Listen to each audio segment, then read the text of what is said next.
प्रणाम। ओम नमः शिवाय। कैसे आप? मैं हूं एस्ट्रोलॉजर अभिजीत। मैं आप सभी का स्वागत करता हूं आज के हमारे इस खास वीडियो में।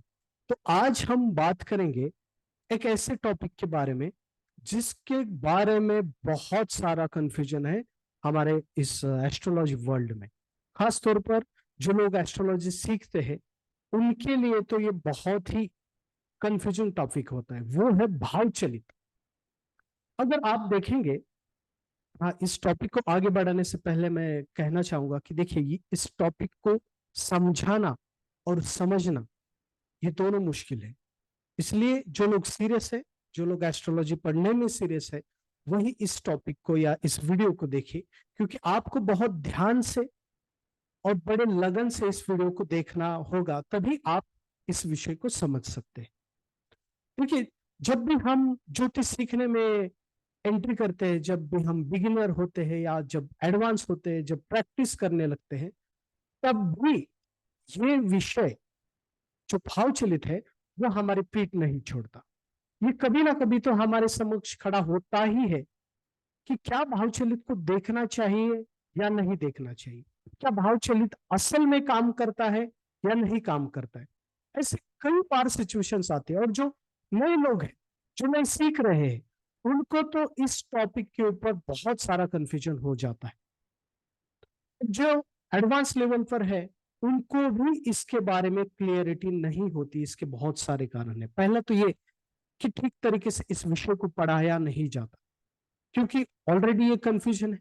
इसमें बहुत सारे टेक्निकल टर्म्स है, और सॉफ्टवेयर आए तो जो टीचर्स हैं उनको ये लगता है कि इसको पढ़ाने की कोई जरूरत नहीं। लेकिन अगर ये आप नहीं समझेंगे तो बहुत सारे बेसिक्स में आपकी गड़बड़ हो सकती है।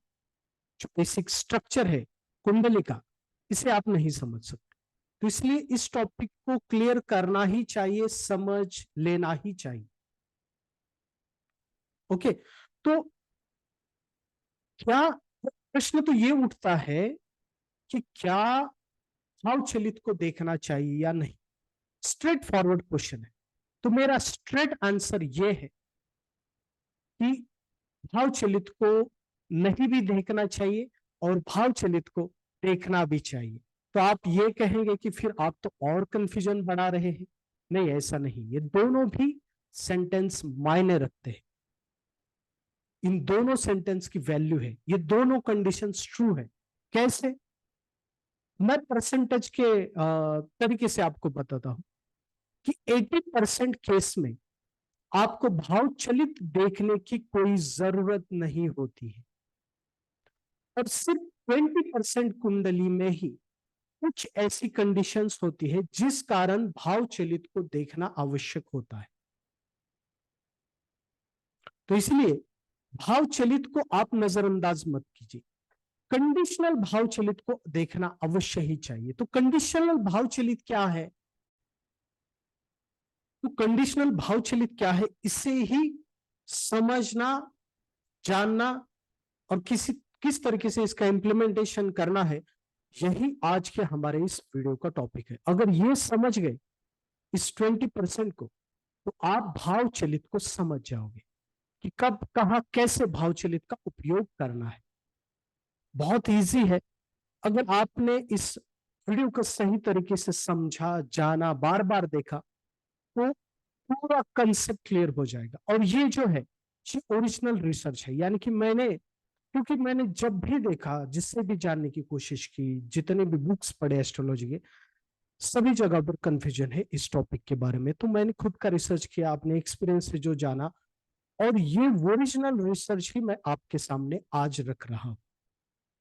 बहुत इंटरेस्टिंग टॉपिक है, और आपको बहुत बढ़िया चीज आज मिलने वाली है भाव चलित के बारे में। तो आखिर भाव चलित क्या है? देखिए, भाव को समझने के लिए एक कुंडली के स्ट्रक्चर को भी समझना आवश्यक है। बेसिक क्या है, पाराशरी सिस्टम में क्या है, हम क्या देखते हैं, भाव मध्य कंसेप्ट को हम अप्लाई करते हैं। कुछ लोग उसे भाव आरंभ कहते हैं। यहां से कंफ्यूजन शुरू हो जाता है। असल में वो भाव मध्य है। कंसेप्ट क्या है वो पहले जान लीजिए। भाव का भाव भाव क्या है? भाव मध्य क्या है? भाव मध्य यानी कि जहां पर लग्न की डिग्री शुरू होती है वहां से आगे प्लस 15 डिग्री, और भाव मध्य से पीछे 15 डिग्री पर जो दायरा होता है, जो 30 डिग्री का डिस्टेंस होता है, वो होता है भाव, 30 डिग्री का भाव। यानी कि जहां पर लग्न राइजिंग है वहां से आगे 15 डिग्री और वहां से पीछे 15 डिग्री पर जो 30 डिग्री का दायरा होता है उसे हम भाव कहते हैं। ओके, तो ये थोड़ा सा कंफ्यूजन लग सकता है लेकिन ये बेसिक कंसेप्ट है। कुछ लोग इसे भावारंभ कहते हैं, लेकिन असल में ये कंसेप्ट केपी का है। मतलब जो भावारंभ जो लोग कहते हैं ना, उन्हें ये पता नहीं है कि वो केपी का कंसेप्ट है। तो आप सिंपली कंफ्यूजन दूर करने के लिए पराशरी सिस्टम में बस आप ये एक चीज को याद रखिए कि भाव 30 डिग्री का होता है और राशि 30 डिग्री की होती है। ये जो भाव चलित का कंसेप्ट है ये ज्यादा केपी में यूज होता है क्योंकि वहां पर वो प्लेसिडियस सिस्टम का उपयोग करते हैं, वेस्टर्न सिस्टम है। वहां पर क्या होता है कि आप अगर आप देखेंगे ना केपी की कुंडली, तो एक राशि वो दो भाव में आ जाती है। जैसे कि अगर कुंभ राशि पंचम भाव में आई है तो सिक्स्थ भाव में भी आ सकती है, और सप्तम भाव में डायरेक्टली मेष राशि आएगी, वहां पर मीन राशि गायब हो जाएगी। तो उनका सिस्टम ही अलग है। ओके, तो इसलिए केपी उतना अपील नहीं करता। क्यों? क्योंकि वहां पर जो बेसिक स्ट्रक्चर है उसे ही डिस्टर्ब किया हुआ है। हालांकि केपी अच्छा काम भी करती, उसे देखा जाए तो बहुत सारे लोगों ने उस पर काम भी बहुत अच्छा किया है। लेकिन हम बेसिक पैरासरी सिस्टम से देखा जाए तो बस एक चीज को याद रखिए, भाव मध्य कंसेप्ट को हम यूज करते हैं। दूसरा, 30 डिग्री का भाव होता है और 30 डिग्री की राशि होती है। लेकिन हमारा असल में कंसेप्ट क्या है उसे याद रखिए कि भाव मध्य यानी कि जहां पर राशि, अब मैं आपको थोड़ा सा डायग्राम से बता देता हूं कि देखिए, जहां पर लग्न आरंभ होता है वहां से आगे, यानी कि आप यहां पर समझिए कि मेष राशि है लग्न में और लग्ना राइजिंग हुआ है 10 डिग्री पर। ओके, तो 10 डिग्री के आगे, यानी कि 10 डिग्री के आगे 15 डिग्री, यानी कि मेष राशि में 25 डिग्री पर, और इस 10 डिग्री के पीछे 15 डिग्री, यानी कि मीन राशि में 25 डिग्री से पहला भाव आरंभ होगा। बीच में भाव मध्य कब होगा? लग्न में 10 डिग्री मेष पे भाव मध्य होगा और भाव अंत मेष राशि में ही 25 डिग्री पर होगा। यानी कि ये पहले भाव का दायरा कहाँ पे है? मेष राशि से क्षमा चाहता हूं, 12 भाव में मीन राशि से आरंभ होकर फर्स्ट जो मेष राशि में 25 डिग्री तक का जो डिस्टेंस है वो है प्रथम भाव। यानी कि इस दायरे में जो भी प्लैनेट्स आएंगे, यानी कि मीन राशि में 25 डिग्री के बाद जो भी प्लैनेट्स होंगे वो प्रथम भाव में आ जाएंगे। ये सिंपल कंसेप्ट कहता है, लेकिन असल में ये वर्क नहीं होता। एग्जैक्टली टेक्निकली ये टर्म वर्क नहीं होती, ये भी सत्य है। इसलिए ये टॉपिक कंफ्यूजिंग है। तो वर्क क्या होता है, कौन से कंडीशन में भाव चलित काम करता है, यही आज का हमारा विषय है। तो आप सिंपली कंफ्यूजन अवॉइड करने के लिए ये भाव मध्य वगैरह इस कंसेप्ट को थोड़ा भूल जाइए। बस ये टेक्निकली, क्योंकि आप ज्योतिष को पढ़ रहे हैं, तो बेसिक स्ट्रक्चर क्या है इसको ध्यान में रखने के लिए अगर कोई पूछे तो आपको मालूम होना चाहिए। तो बस इन टेक्निकल टर्म्स को याद रखिए, लेकिन आप असल में जो कुंडली को देखते हैं उसी कुंडली को देखते रहिए कि प्रथम भाव में जो राशि है वही राशि, द्वितीय भाव में राशि वही राशि। बस कुछ कंडीशन में ही भाव चलित का उपयोग करना चाहिए। तो वो कंडीशंस क्या है वो महत्वपूर्ण है। उन्हीं कंडीशन में भाव चलित काम करता है। तो चलिए उसी विषय की तरफ बढ़ते हैं हमारे। क्षमा चाहता हूं, तो देखिए, भाव चलित आज का हमारा विषय है भाव चलित। व्हाट इज भाव चलित? अभी हमने देखा दूसरा है भाव चलित काम कब करता है। देखिए, भाव चलित को आपको कुछ ही कंडीशन में देखना है, और वो कंडीशंस क्या है ये महत्वपूर्ण है। तो भाव चलित जब भी लग्न की डिग्री 1 to 3 डिग्री के बीच में राइजिंग होती है, यानी कि स्टार्टिंग में और एंड डिग्री पर ही आपको भाव चलित को देखना है।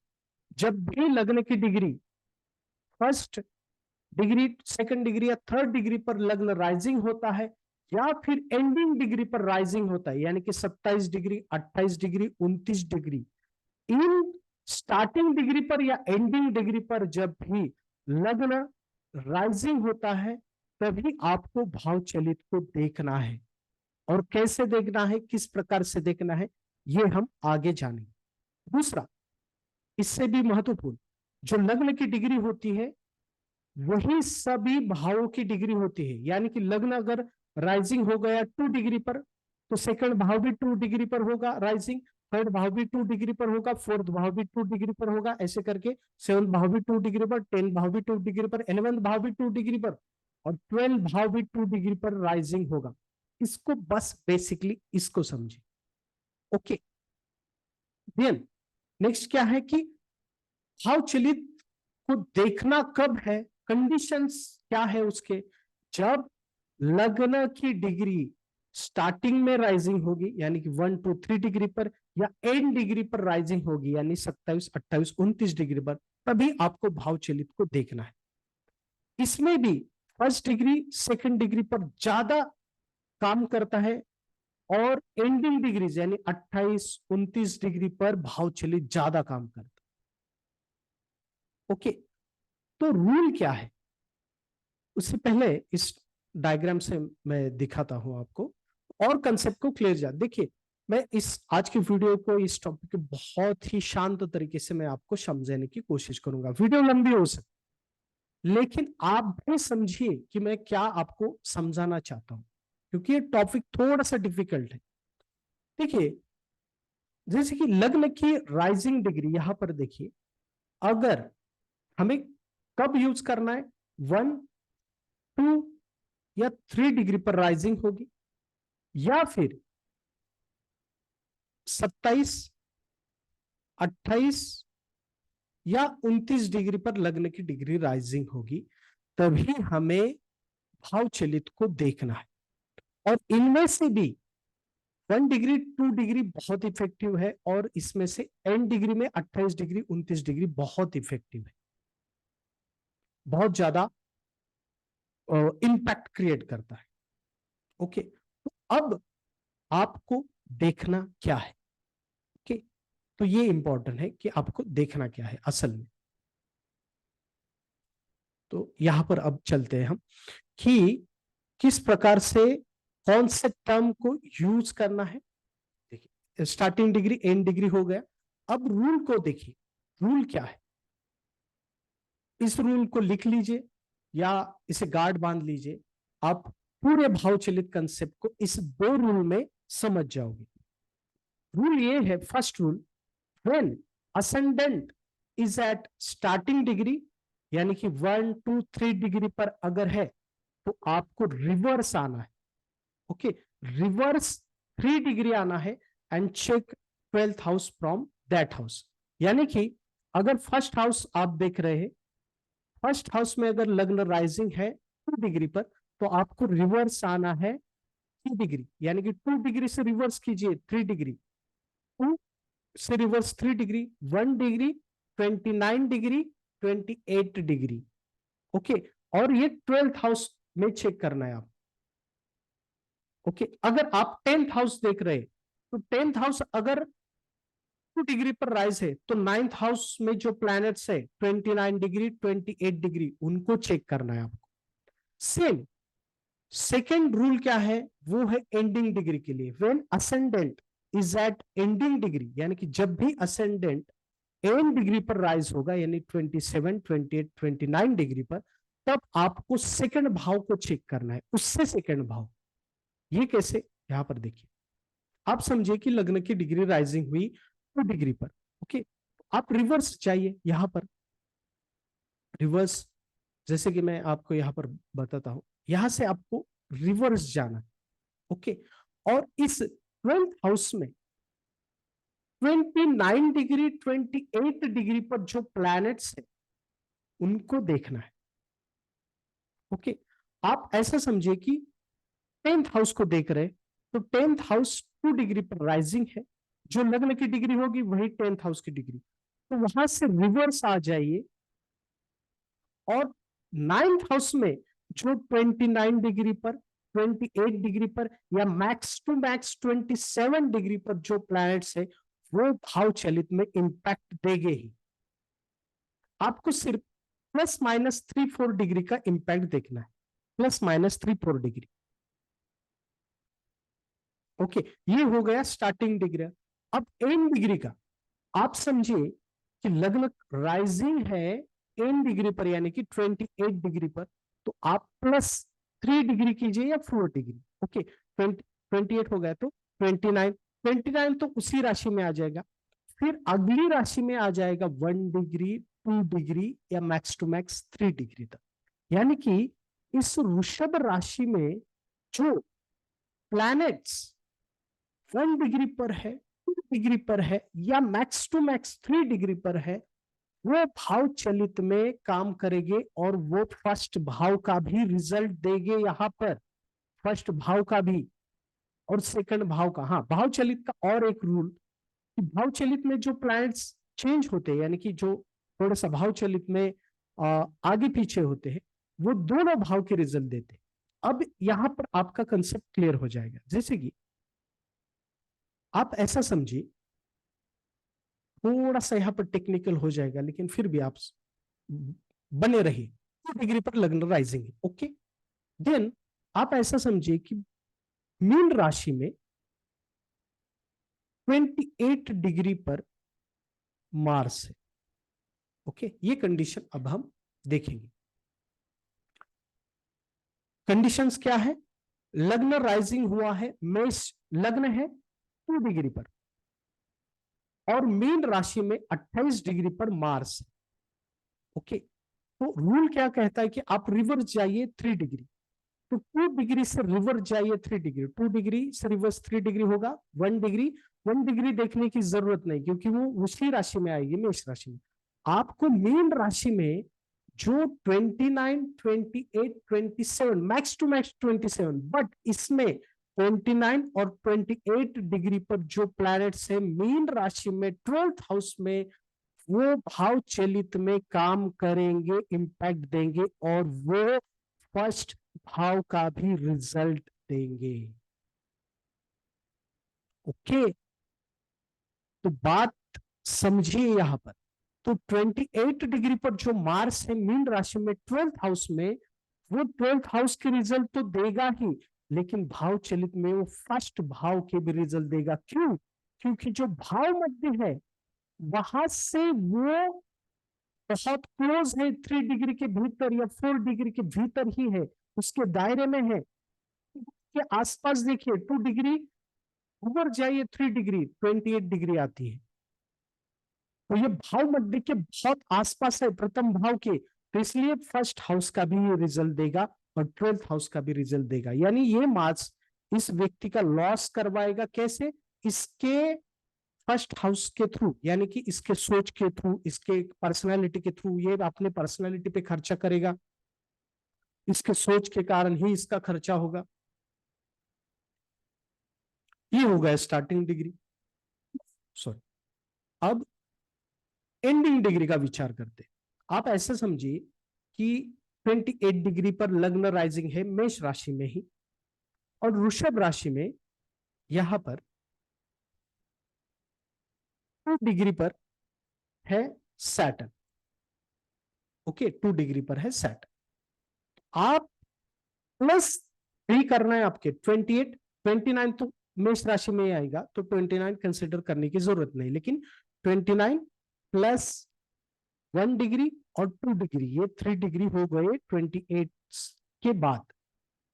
तो जो भी वृषभ राशि में 1 डिग्री पर, 2 डिग्री पर या मैक्स टू मैक्स 3 डिग्री पर जो प्लैनेट्स होंगे, वो सेकंड भाव के भी रिजल्ट देंगे और फर्स्ट भाव के भी रिजल्ट देंगे। ओके, तो ये बात है, यानी कि ये सैटर्न क्या करेगा, ये सैटर्न सेकंड भाव के भी रिजल्ट देगा और फर्स्ट भाव के भी रिजल्ट देगा। यानी कि ये सैटर्न इसे फाइनेंस देगा क्योंकि ये हार्ड वर्क करेगा, इसे फाइनेंस देगा क्योंकि ये सही तरीके से इन्वेस्ट करेगा। क्यों? क्योंकि ये प्रथम भाव के भी रिजल्ट देगा। सेम आप यहां पर आ जाइए, फोर्थ हाउस का हम अभी एग्जांपल लेते हैं। फोर्थ हाउस में, फोर्थ हाउस भी राइजिंग होगा 2 डिग्री पर ही। ओके, तो कर्क राशि में फोर्थ हाउस राइजिंग होगा 2 डिग्री पर। 2 डिग्री यहां पर आ गई। ओके, क्योंकि स्टार्टिंग में आ जाएगा कर्क राशि में 2 डिग्री। और थर्ड हाउस में कौन सी राशि आ गई? मिथुन। आप ऐसा समझिए कि मिथुन राशि में 29 डिग्री पर राहु है। तो ये कर्क राशि में फोर्थ हाउस 2 डिग्री पर राइजिंग हो गया, इसलिए आप रिवर्स जाइए, रिवर्स 3 डिग्री जाइए। 1 डिग्री हो गया, 29 डिग्री हो गया, 28 डिग्री तक। यानी कि मिथुन राशि में जो 29 डिग्री पर, 28 डिग्री पर जो प्लैनेट्स है वो फोर्थ हाउस के भी रिजल्ट देंगे। यानी ये राहु थर्ड हाउस और उसके साथ साथ फोर्थ हाउस का भी रिजल्ट देगा। ओके, तो ये राहु इसे ट्रैवल करवाएगा। ओके, इसके घर में राहु की भी रिजल्ट देगा। तो ये बात है, तो इस प्रकार से आपको समझना होगा। अब सेवंथ हाउस रिलेटेड ये ज्यादा आपको कब देखना पड़ता है? जब ये seventh house, eighth house, first house, twelfth house, seventh house, sixth house, ये जब देखने पड़ता है ना, तब यहां पर ये काम करता है। तो और थोड़ा सा डिटेल में जाने के लिए अगले स्लाइड को हम देखते हैं। तो क्यों? क्योंकि और कंसेप्ट आपका क्लियर हो जाएगा। तो रूल को तो हमने देख लिया। अब स्टार्टिंग डिग्री का कंसेप्ट जो मैंने अभी बताया, ये यहां पर समझिए कि अगर स्टार्टिंग डिग्री लग्न की राइजिंग है फर्स्ट डिग्री पर, तो आपको ट्वेल्थ हाउस में, उस भाव से ट्वेल्थ हाउस में 29, 28, 27 डिग्री पर जो प्लैनेट्स है उसे आपको कंसिडर करना है, उसका इंपैक्ट कंसिडर करना है। अगर स्टार्टिंग डिग्री 2 डिग्री पर है, लग्न 2 डिग्री पर राइज है, तो ट्वेल्थ हाउस में 29 और 29, 28 डिग्री का आपको विचार करना है। अगर स्टार्टिंग डिग्री लग्न की 3 डिग्री है, तो बस आप 29 को ही कंसिडर कीजिए, या मैक्स टू मैक्स 28, लेकिन 29 बहुत तेजी से रिजल्ट देगा। ओके, अब एंडिंग डिग्री का विचार कीजिए। अगर लग्न राइजिंग है 27 डिग्री पर, तो आगे सेकंड भाव में जो राशि है उसमें जो 1 डिग्री पर प्लैनेट्स है उसे भाव चलित में कंसिडर कीजिए। 28 डिग्री पर जो अगर लग्न राइजिंग है, तो आगे वाले राशि में जो फर्स्ट डिग्री पर और सेकंड डिग्री पर प्लैनेट्स है उसे कंसिडर कीजिए। अगर 29 डिग्री पर लग्न राइजिंग है, तो आगे के सेकंड भाव में, उस भाव से सेकंड भाव में जो राशि है उस राशि में जो फर्स्ट डिग्री पर, सेकंड डिग्री पर, थर्ड डिग्री पर जो प्लैनेट्स है उसे आप कंसिडर कीजिए, उसका इंपैक्ट कंसिडर कीजिए और उसे भाव चलित में देखिए। बस इतना सिंपल है। तो वही यहां पर मैंने आपको समझाया है। फिर से हम देखते हैं इसी कंसेप्ट को थोड़ा सा इलेबोरेट करते हैं सेवंथ हाउस के जरिए। कैसे? आप ऐसा समझिए कि सेवंथ हाउस में लग्न राइजिंग है 3 डिग्री पर। ओके, 3 डिग्री पर लग्न राइजिंग है और वहां पर नहीं, क्षमा चाहता हूं कि लग्न की डिग्री 3 है, तो सेवंथ हाउस भी राइजिंग हो गया 3 डिग्री पर, यानी कि सेवंथ हाउस की डिग्री पर डिग्री हो गई 3। अब 3 डिग्री के स्टार्टिंग डिग्री है, तो आपको रिवर्स आना है, यानी कि सिक्स्थ हाउस में जो 29 पर जो प्लैनेट्स है, अगर आप यहां पर समझिए कि यहां पर मार्स बैठा है, तो क्या होगा? आपको तो लगेगा कि ये मार्स तो सिक्स्थ हाउस में है, लेकिन नहीं, ये मार्स सिक्स्थ हाउस के साथ साथ सेवंथ हाउस के भी रिजल्ट देगा। क्यों? क्योंकि ये जो 7th हाउस की डिग्री है 3 डिग्री, उसके बिल्कुल नजदीक में है, 29 डिग्री पर है। तो ये मार्स आपको लगता तो है 6th हाउस में है, लेकिन असल में झगड़ा करवाएगा इन मैरिड लाइफ में, झगड़ा करवाएगा हस्बैंड वाइफ के साथ। ये डाइवोर्स तक कंडीशन दे सकता है अगर उस प्रकार की कुंडली में कंडीशन है। लेकिन आप ये पकड़ पाएंगे कब? जब आप इस भाव चलित को समझते हैं तभी। या फिर आप लॉजिक या आपके तर्क गलत हो जाएंगे, आपको समझ नहीं आएगा कि आखिर ये क्यों, इनके बीच झगड़ा क्यों हो रहा है, इसके पीछे के कारण क्या है। इसलिए पराशरी ज्योतिष को समझना ही चाहिए। आप चाहे कुछ भी सीखे, लेकिन पराशरी को समझना ही चाहिए। ओके, अब यहां पर same ending degree ending degree पर 7th हाउस राइजिंग है। आप ऐसा समझिए कि 28 डिग्री पर राइजिंग, और ठीक 8th हाउस में डिग्री पर सैटर्न और मार्स का कंजंक्शन है। तो आप बताइए कि ये सैटर्न और मार्स 8th हाउस के तो रिजल्ट देंगे ही, लेकिन 8th हाउस की एनर्जी वो 7th हाउस में भी लेकर आएंगे। क्यों? क्योंकि 7th हाउस का जो डिग्री है वो 28 है, और उससे प्लस 3 कीजिए, 28, 29, 1, और 2 डिग्री पर सैटर्न मार्स कंजंक्शन है वृश्चिक राशि में। तो ये सैटर्न मार्स 7th हाउस के भी रिजल्ट हो गए, और ये डाइवोर्स करवा सकते हैं। इतना इंपॉर्टेंट है ये डिग्री वाइज भाव चलित को देखना, कंडीशनल भाव चलित को देखना, क्योंकि तभी आपको समझ में आएगा कि ये इवेंट क्यों हो रहा है, किस कारण हो रहा है, इसके पीछे का तर्क क्या है। और तर्क सही है तो ही ज्योतिष में आप आगे बढ़ सकते हैं। तो यहां पर लिब्रा साइन में 7th हाउस राइजिंग है 28 डिग्री पर, वृश्चिक राशि में 2 डिग्री पर सैटर्न मार्स कंजंक्शन है। तो ये सैटर्न मार्स 8th हाउस के रिजल्ट देंगे ही, और 8th हाउस की एनर्जी वो 7th हाउस में भी ट्रांसफर करेंगे, और डाइवोर्स तक की सिचुएशन या मैरिड लाइफ में डिस्कॉर्ड या ट्रबल, संघर्ष अवश्य ही देंगे। तो ये सिंपल इतना कंसेप्ट है भाव चलित का। सिंपल कंसेप्ट क्या है कि आपको सिर्फ 2 कंडीशन में ही भाव चलित का उपयोग करना है। कौन से? अगर लगना स्टार्टिंग राइजिंग है तो, यानी कि 1 डिग्री, 2 डिग्री या 3 डिग्री पर राइजिंग है, या एंड डिग्री पर राइजिंग है 27, 28, 29 पर, बाकी की डिग्रियाज छोड़ दीजिए। और इसमें भी आपको स्टार्टिंग डिग्री है तो आपको रिवर्स आना है 3 डिग्री, और एंड डिग्री है तो आपको प्लस करना है 3 डिग्री के दायरे में जो भी प्लैनेट्स है वो भाव चलित में रिजल्ट देंगे, बस। और इसमें भी आप ज्यादातर ऐसे कंडीशन में देखिए, जैसे 5th house 6th house, 7th house 6th house, 7th house 8th house, 9th house 8th house, 1st house 12th house, 12th house 11th house. Okay, क्योंकि यहां पर गड़बड़ हो सकती है अगर आपने ठीक तरीके से नहीं एनालिसिस किया तो। ओके, अब हम प्रैक्टिकल एग्जांपल लेते हैं। प्रैक्टिकल एग्जाम्पल के जरिए हम और बेहतर तरीके से समझ सकते हैं।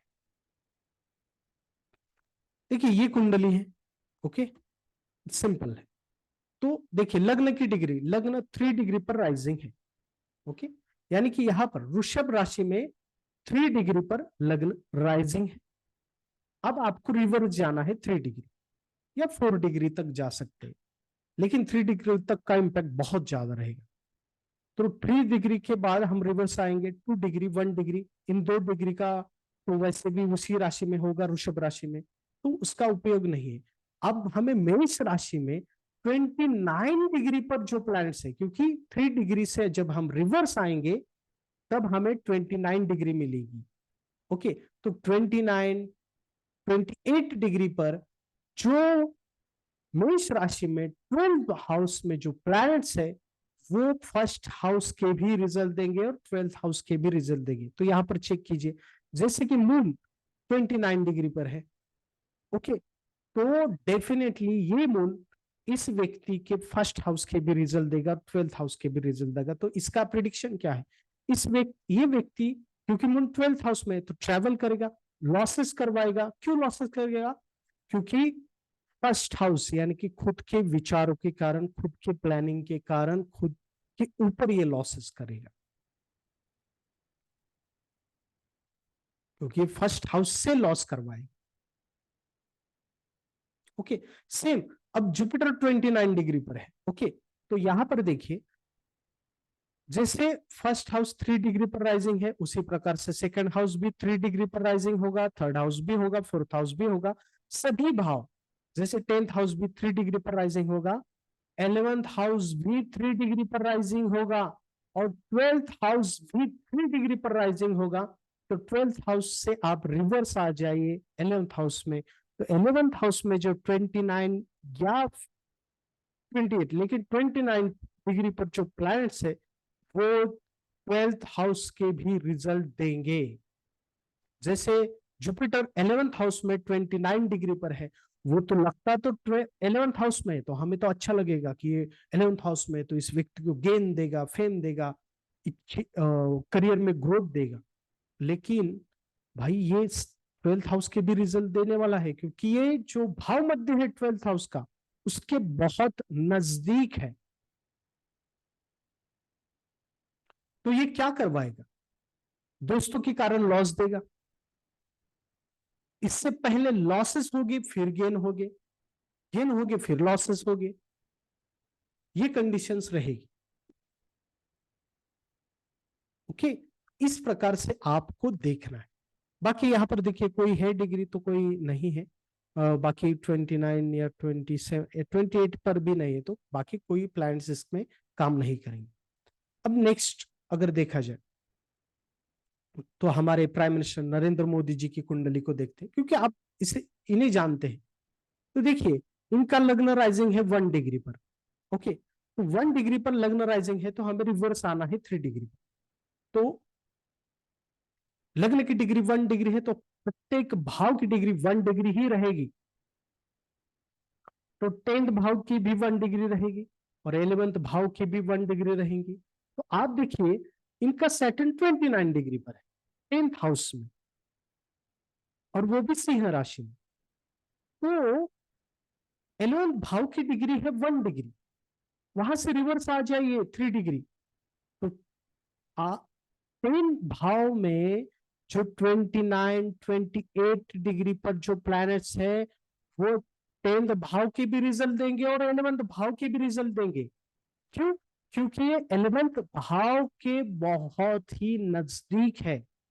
इसलिए ये जो सैटर्न है, वो 10th हाउस के भी रिजल्ट देगा और 11th हाउस के भी बहुत पावरफुल रिजल्ट देगा। इसलिए आप देखिए, नरेंद्र मोदी जी की कुंडली में इतनी पावरफुल बन रही है, क्योंकि ये थर्ड लॉर्ड सैटर्न, ये 10th हाउस के साथ साथ 11th हाउस को भी रिजल्ट दे रहा है। यानी कि ये पावर भी देगा और गेन भी देगा, पावर भी देगा, इच्छा पूर्ति भी देगा, पावर भी देगा, दोस्त भी देगा, सोशल जीवन भी देगा। ये कमाल है कंडीशनल भाव चलित का। यहां से आप जान सकते हैं, ये सीक्रेट है। तो ऐसा समझिए, इतना आपको अच्छी तरीके से समझना चाहिए। अब देखिए, इस व्यक्ति की 29 डिग्री पर लग्न राइजिंग है। ओके, तो आप अभी 29 डिग्री पर है, तो आपको प्लस करना है।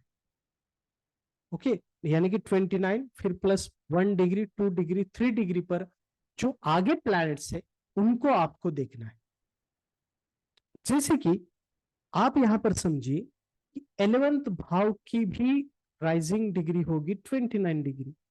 अब एंडिंग डिग्री है, इसका मतलब हमें प्लस करना है, तो प्लस 3 डिग्री तक जागे जाइए 12th हाउस में।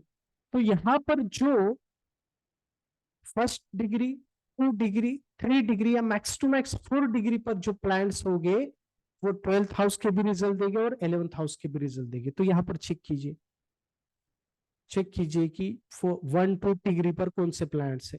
यहाँ पर सिर्फ हमें मार्स मिल रहा है 4 डिग्री पर 12th हाउस में। तो देखिए, 12th हाउस में जो मार्स है ना 4 डिग्री पर, वो 12th हाउस के तो रिजल्ट देगा, उसके साथ साथ 11th भाव के भी रिजल्ट देगा, क्योंकि वो 11th भाव मध्य के बहुत क्लोज है। तो ये एक तो मार्स की तो कंजंक्शन है, यानी कि ये तो मार्स मेलिफिक है, ये तो लॉसेस करवाएगा, और फिर ऐसी कंडीशन में इसे मतलब लॉक हो जाएगा ये व्यक्ति, वहां से निकलने के लिए उसे बहुत स्ट्रगल करना पड़ेगा। और 11th हाउस किनका है? दोस्तों का।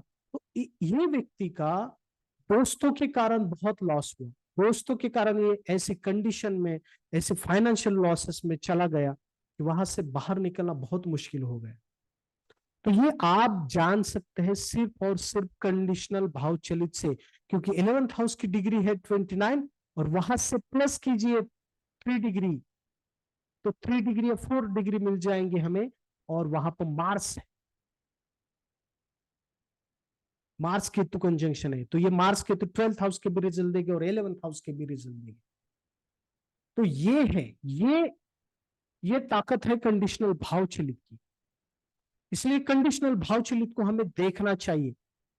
इस टॉपिक को बड़ी गंभीरता से जानिए आप, क्योंकि ये लगता तो नहीं है उतना आसान, ओके, लेकिन अगर आप इसे ठीक तरीके से देखेंगे तो समझ जाएंगे। तो पहले हमने देखा क्या, व्हाट इज भाव चलित, उसमें हमने जाना क्या कि भाव चलित क्या है, फिर केपी में क्या देखते हैं, और फिर भाव चलित का कंसेप्ट क्या है कि भाव मध्य को आप समझे, उस जहां पर लगने की डिग्री राइजिंग होती है वहां से आगे 15 डिग्री, उसके पीछे 15 डिग्री, इसको आप अगर ना याद रखे तो भी चलेगा, लेकिन भाव चलित किस कंडीशन में आपको यूज करना है वो समझिए। जब लग्न की degree, rising degree, starting degree होगी 1 to 3 डिग्री, या फिर एंड डिग्री होगी 27, 28, 29, तब हम यूज करेंगे। फिर रूल को जाना, आपको ±3 डिग्री करना है, और स्टार्टिंग डिग्री यहां पर मैंने देखा है कि क्या देखना है, अगर 1 डिग्री पर है तो आपको रिवर्स आना है 29, 28, 20 डिग्री पर, यानी कि जब लगने की डिग्री 1 to 3 डिग्री होगी तब 12th हाउस को देखिए, जब 27, 28, 29 होगी तो उस भाव से सेकंड भाव को देखिए। इतना सिंपल है। अगर इस चीज को आप समझ गए तो भाव चलित कंसेप्ट क्लियर हो जाएगा। इससे और अदर कोई कंसेप्ट ही नहीं है भाव चलित का, ये प्रैक्टिकल है। आप लगा कर देखिए, आप उपयोग करके देखिए, आपको इसका एप्लीकेशन देखने को मिलेगा ही, इसका रिजल्ट देखने को मिलेगा ही। तो इसलिए ज्योतिष में चीजें इजी होती है, बस आपको ठीक तरीके से समझना होगा। इस वीडियो को बार बार देखिए, रिपीटेडली देखिए, तो इस गंभीर विषय को आप अच्छे तरीके से समझ सकते हैं। इस विषय को मैंने, क्योंकि ये टफ विषय है समझाने के लिए और समझने के लिए, क्योंकि जितने भी मैंने क्लासेस लिए हैं उसमें इस टॉपिक को ही समझना बहुत मुश्किल हो जाता है। तो जितना हो सके मेरे से उतना आपको सही तरीके से, इजी तरीके से मैंने समझाया है। आज के लिए बस इतना ही, फिर मिलते हैं किसी अच्छे विषय को लेकर। प्रणाम। ओम नमः शिवाय।